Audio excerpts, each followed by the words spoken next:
안녕하세요. 부자다TV 김노철입니다. 오늘은 수익형 부동산에 대해서 말씀을 드려볼 텐데요.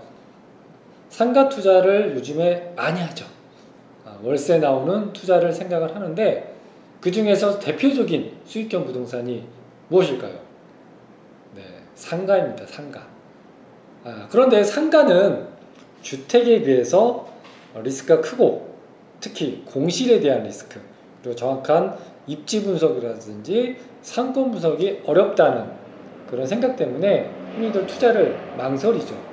특히 경매 나온 물건들은 상권이 거의 죽어 있거나 그 건물에 대한 입지가 굉장히 열악하기 때문에 경매로 나오는 것들이 많겠죠. 장사가 잘 되고 바닥 권리가 많이 형성되어 있는 그런 상권의 상가들은 경매로 나오지 않죠. 잘 나오지 않습니다. 하지만 그 옥석을 가려서 정말 좋은 물건을 급매를 통하거나 경매로 낙찰을 잘 받으면 정말 진주처럼 활용할 수 있는 게 상가입니다. 상가를 통한 부가가치 창출을 하셨으면 좋겠습니다. 그 대표적인 사례로 제가 직접 낙찰받고 인테리어하고 지금 사업을 접목시켜서 사업체를 운영하고 있는데요. 그 상가에 대해서 말씀을 드리도록 하겠습니다. 면적이 그렇게 크지도 않아요. 약 50평 정도 되는 상가인데요. 이 50평의 상가를 어떻게 인테리어를 해서 어떻게 활용을 하는지 그 점에 대해서 말씀을 드리도록 할 텐데요. 일단 가장 중요한 게 뭐죠? 상권, 입지, 역과하고의 거리, 주변 입지를 통한 상가를 분석을 해야 되는데요. 그 중에서 가장 중요한 거는 내가 이 상가에 어떤 업체를 입점을 시킬 건지 아니면 어떤 사업을 접목을 시킬 건지에 대한 구체적인 그림을 그리고 매입을 하거나 낙찰을 받으시면 좋을 것 같습니다. 일단 영상을 한번 볼까요?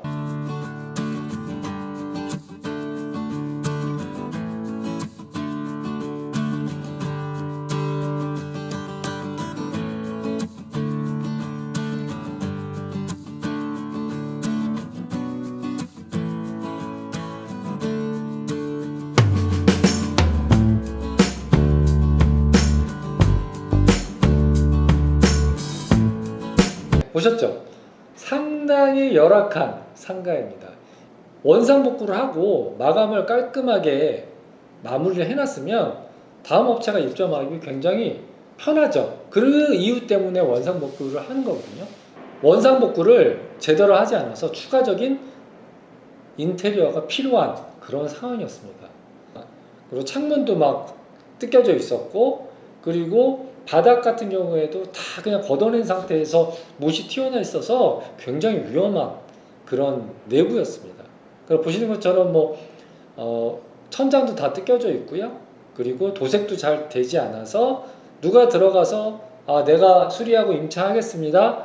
선뜻 얘기할 수 없을 정도의 그런 상태였습니다. 부동산을 디자인할 때는 가성비를 높여야 되잖아요. 우리 투자자 입장에서는 가성비를 높이는 게 가장 급선무인데 인테리어 업체를 선정을 해서 대금만 지급하면 알아서 다 해줍니다. 내가 원하는 컨셉, 내가 원하는 방향을 제시만 명확하게 해주면 알아서 깔끔하게 마무리를 해줍니다.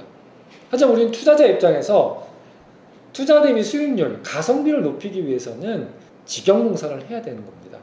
제가 아파트 투자할 때도 말씀을 드렸던 것처럼 도급공사를 하게 되면 굉장히 많은 부분이 부풀려져요. 그러니까 어쩔 수 없는 게 인테리어 업체도 그 마진을 보고 회사를 운영을 하는 거니까 저희가 그거는 이해를 해야 되겠죠.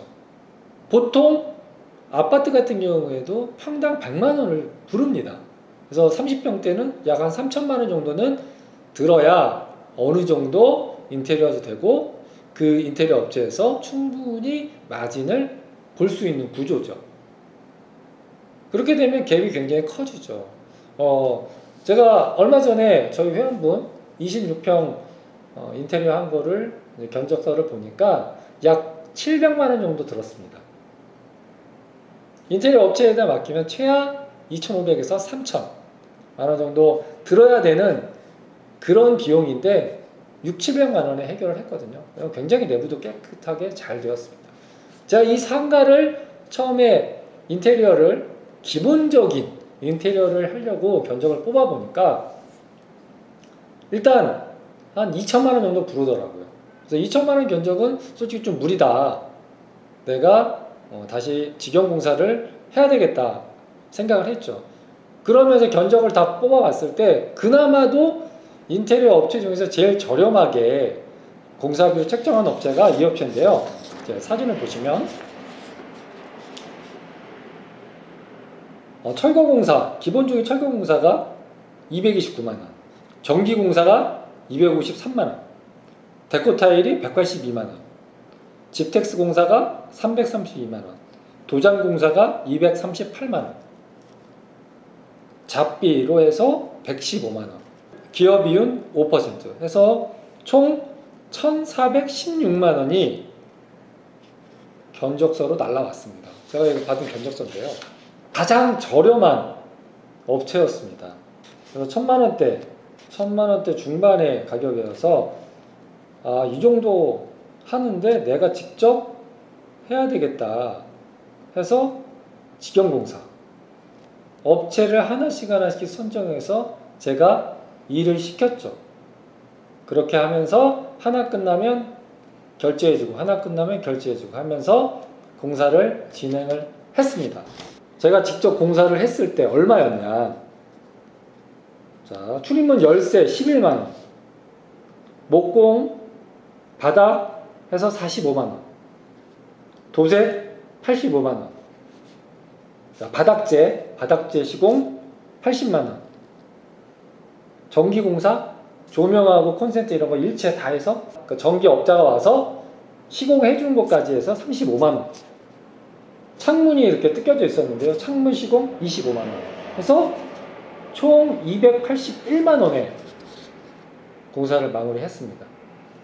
상당히 많이 차이가 나죠. 281만 원. 아까 가장 저렴하게 한 업체도 1,416만 원이면 약 1,100만 원 이상 공사비에서 차이가 납니다.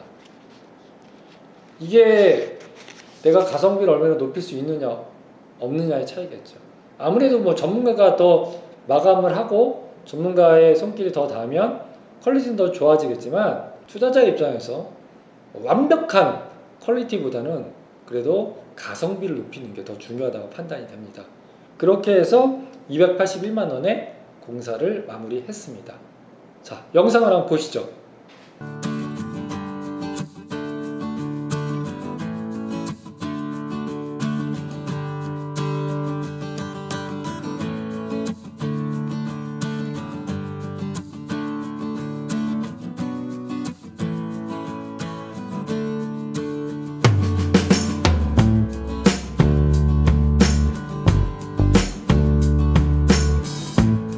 그래서 결론적으로 저는 여기에 임차인을 구하지 않고요. 제가 직접 사업체를 운영하는 거로 결정을 하고 그렇게 해서 세팅을 마무리한 상태입니다.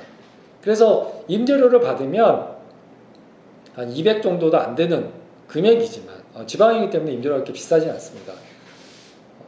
200도 안 되지만 제가 직접 사업체를 운영하면서 2배 혹은 3배 정도의 수익을 창출합니다. 순수익으로 2~3배의 수익을 창출하는 그런 상가로 만들었습니다. 그렇게 되면 또 이 상가의 매매가에 또 많은 영향이 있겠죠. 그렇게 되면 수익이 올라가기 때문에 매매가는 또 그만큼 상승을 하겠죠. 현재 시장에서 4에서 5% 정도 만약 매매가 된다 하면 상가는 우리가 8에서 9% 아니면 혹은 10% 정도의 낙찰을 받아서 4%, 5% 정도의 수익률을 맞춰서 시장에 매각을 하는 겁니다. 그러면 결론적으로 그 수익률만큼 매매 차익이 생기겠죠. 그런 식으로 접근을 하시면 되고요. 물론 아파트 투자에 비해서 상가 투자 리스크도 많고 더 어려울 수 있습니다. 하지만 처음에 아파트 투자도 누구나 어렵게 다가섰거든요. 내가 익숙해지면 편해지는 거예요. 그래서 상가 투자도 좀 더 생각을 해보시고 상권 분석이라든지 입지 분석 그리고 내가 이 상가에 어떤 업종 아니면 어떤 사업을 접목해서 수익을 극대화시킬 수 있을까라는 걸 항상 고민해 보시기 바랍니다. 그렇게 고민하시면서 물건을 바라보셔야 돼요. 그래야 물건이 눈에 들어오고 하나씩 하나씩 그게 쌓이다 보면 상권에 대한 눈도 생기고 물건을 보는 안목도 생기실 겁니다. 정부의 규제로 인해서 투자가 어렵다 해서 난 투자를 이제 당분간 안 하겠다 그렇게 생각하시는 분도 계실 겁니다. 하지만 지속적으로 투자를 하시는 분 입장에서는 지금이 굉장히 또 좋은 기회의 장일 수 있어요. 그런 경쟁자들이 다 빠져나가기 때문에 오히려 매각가율은 떨어질 수 있고요. 상가라든지 오피스텔 같은 이런 수익형 부동산은 틈새 시장으로서 더욱더 각광을 받을 겁니다.